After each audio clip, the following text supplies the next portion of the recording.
everybody, welcome back to my workshop and welcome back to my garage. In today's video we're going to be going over the Pango Music Flying V kit, getting it up to this point right here, which is basically ready for clear coat. So we're going to be going through the finishing process and the steps that I took to get there. So far on this kit I've got probably about 4 hours of time invested. I've kind of been keeping track of it just so people that may be wanting to build this kit have an idea on how long it will take. Basically it was a pretty quick process. Most of the time so far has been spent sanding. It took me about an hour to do the top with the die. It took me about 30 minutes to glue the neck in, but then I had to wait 24 hours.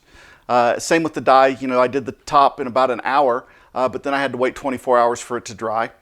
And then I spent about 2 hours sanding, and then about another hour painting, and then another hour kind of smoothing that out and getting it ready for clear coat. So that comes out to about 6 hours worth of work on the kit so far. So not bad at all. Money-wise, said the kit came in at $180 with shipping to the house. So far what I've done is the Angelus leather dyes that I used like 3 different colors. I had those in stock already, but they're about $7 a bottle for the 2-ounce bottle, which is plenty.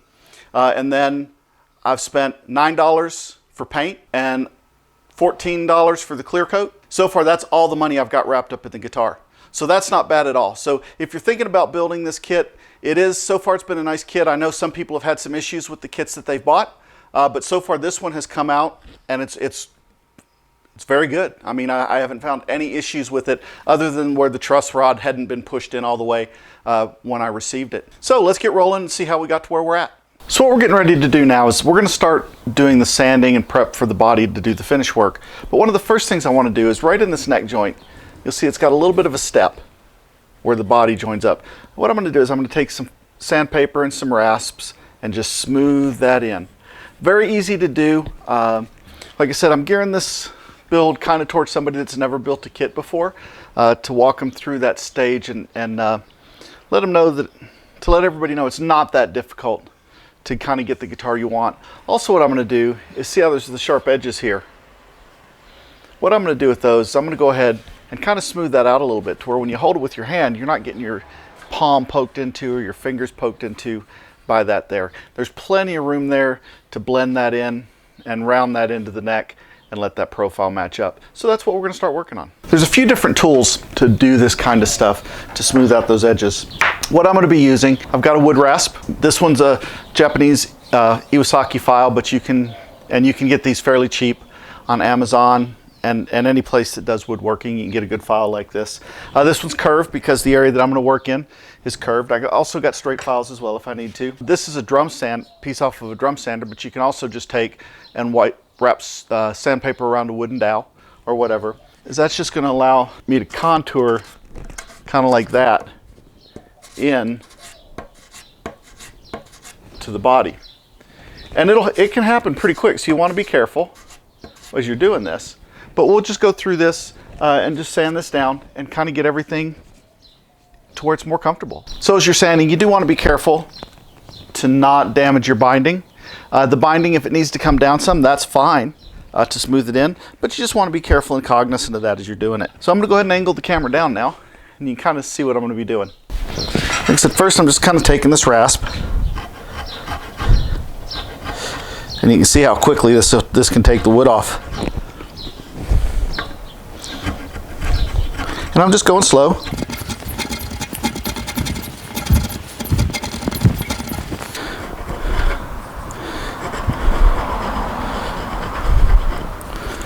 Here we go. On this one side, I've already taken the step out, and it smooths right into the body nice and gently. And then I'll clean that up with some sandpaper. But you can see the difference here compared to here, what it used to be. And we'll go to work on this side here in just a second. So as you can see, in less than 10 minutes worth of work, I've already smoothed out these edges where they come into the body. Now it's just a matter of taking the sandpaper and just taking some time and just coming in at an angle like this. I want to be careful, like I said, of my binding. So I want to keep my sanding drum below the binding. I'm trying to be careful with this as well. This is a pretty soft mahogany. So I want to be careful not to be banging it around any and put extra dings and dents in it. It's already got a few dents in it from shipping that I'm going to try and steam out. So there we go, that's better. What do you think about those joints now? It's nice and smoothed in. Now what I can do is I'm going to go ahead and round these corners off a little bit. And I want to try and stay symmetrical here as I'm carving this. I'm just going nice and slow. Because the thing you want to remember about woodwork, it's very easy to take something off. It's a whole lot harder to put something back on. And I may blend this in as well. I'll see how it goes.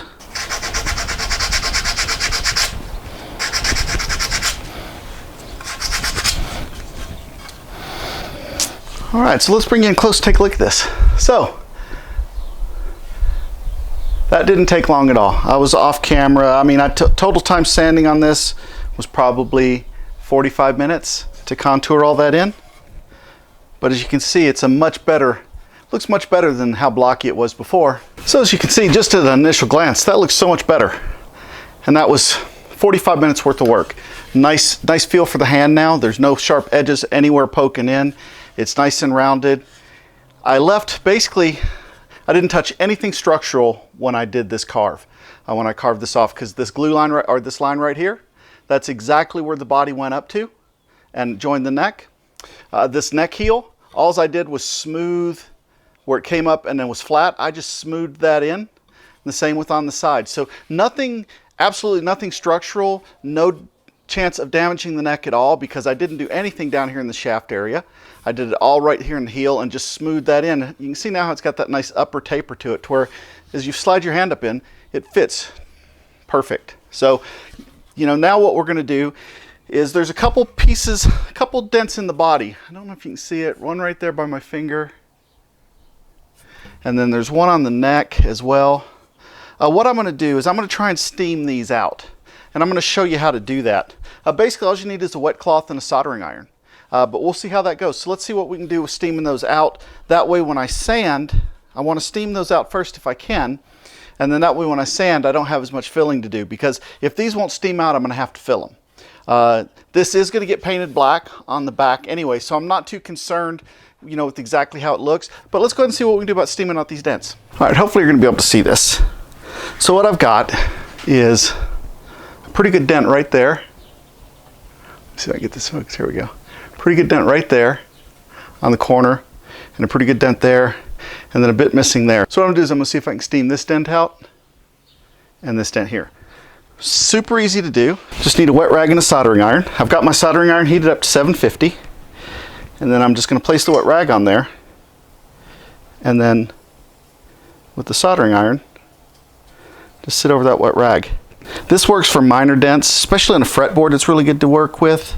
And you notice I changed the rag position as well, just to where I always keep some wet rag on it, because when I put the heat on it, of course it dries it out, doesn't it? And I'm kind of going around the area, just kind of swell all that wood to see if that wood will swell up and fill that void. And it's actually done a very good job on the corner piece, on the edge piece. Try the neck here as well. Let that sit for a minute. Try this bit on the neck. So where the dents were, right in here, that has all come out, all those dents. The one tear out right there on the corner that I thought I was going to have to fill, it has popped out enough that the sanding is going to take care of that. And then the neck really came out well. The spot in the neck was right here, and that steamed out perfectly. So now that I've got those dents out, what I'm going to do is I'm going to go ahead and start sanding. Like I said, what I'm going to do is I'm going to flat sand, use a block as much as possible on the flat surfaces. I'm going to do 180 first, make sure I get a good surface sand with the 180. Then I'm going to go up to 220. I'm going to sand with the 220, the whole body, sides and neck. I'm not going to do the front because the front's already been finished. And that's already been sanding, sealer and everything. It's just waiting to hit a clear coat now. But I do want to get the sides and the back, and then the neck and the headstock. So I'm going to sand those first with 180, just to make sure. And when you sand, you go kind of with the grain. You don't want to go against the grain, because then you're cutting in extra scratches. If you go with the grain, that kind of minimizes your scratches a little bit. I'm going to sand with 180 until all the scratches are gone, and then I'll move up to 220, sand with that until all the scratches are gone. Then what I do is I'm going to wet the wood, and that'll pop all the grain back up. And then I'm going to sand that again with 220.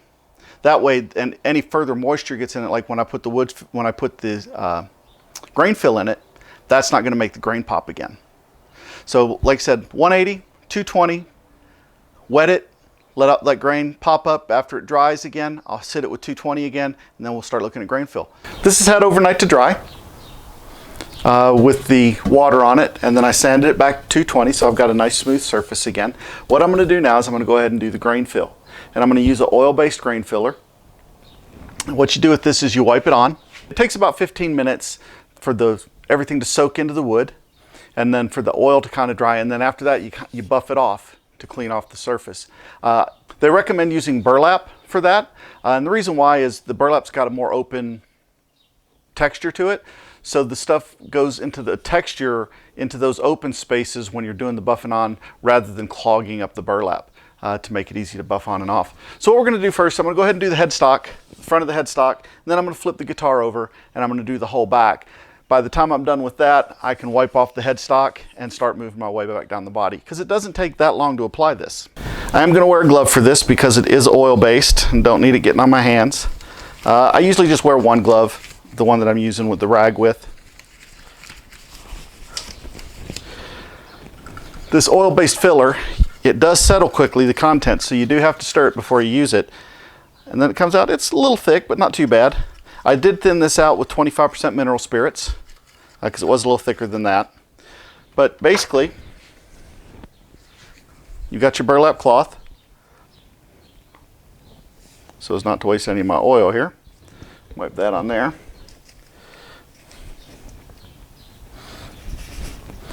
And then you dip that into the grain fill. And I use a swirl pattern to kind of press it down into the grain. That's the goal, is to get the contents of the grain filler down into the grain of the wood. Now, I didn't seal this wood first, so it may take a couple applications of grain fill to get it to all soak in. So there we go, we got it on the headstock good, and I'm going to let that set for a while now. I'm going to go ahead and flip this over, and I'm going to start doing the back of the guitar and the neck. And actually with that, now I can put it more onto my table to keep it from getting onto the floor.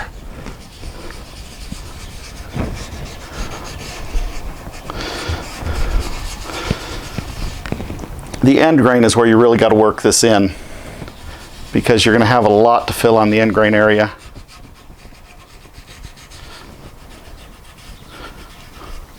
I'm not too worried about my binding at this point. That will get cleaned back off. A lot of this will get cleaned off when I buff it.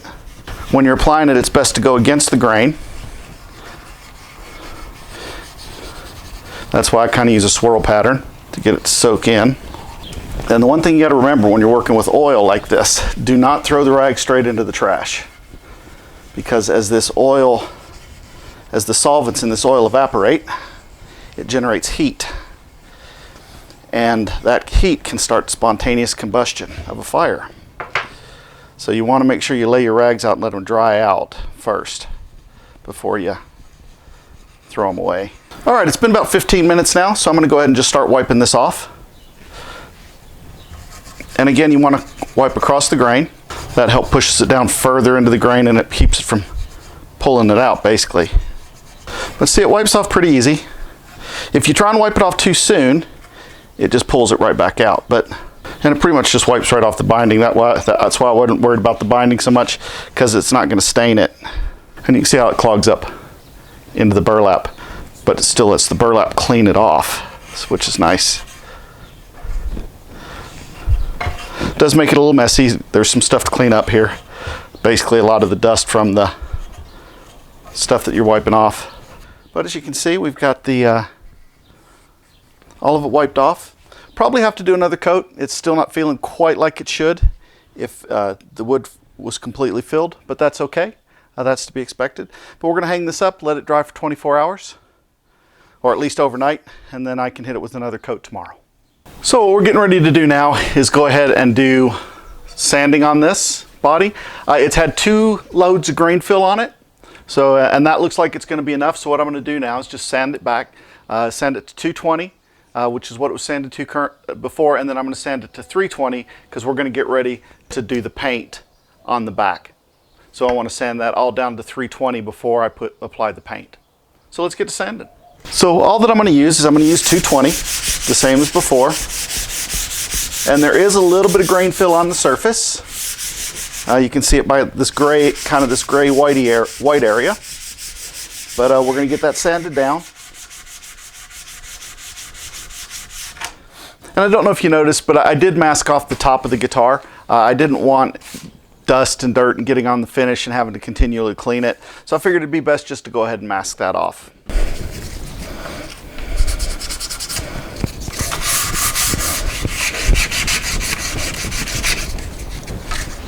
Okay, so just a recap of the finishing process that I used on this. The top, of course, I did with Angelus leather dyes. And what I did is I put black down first, sanded that black back. I did have to be careful because it is a thin veneer, so I wanted to make sure I didn't sand through the veneer.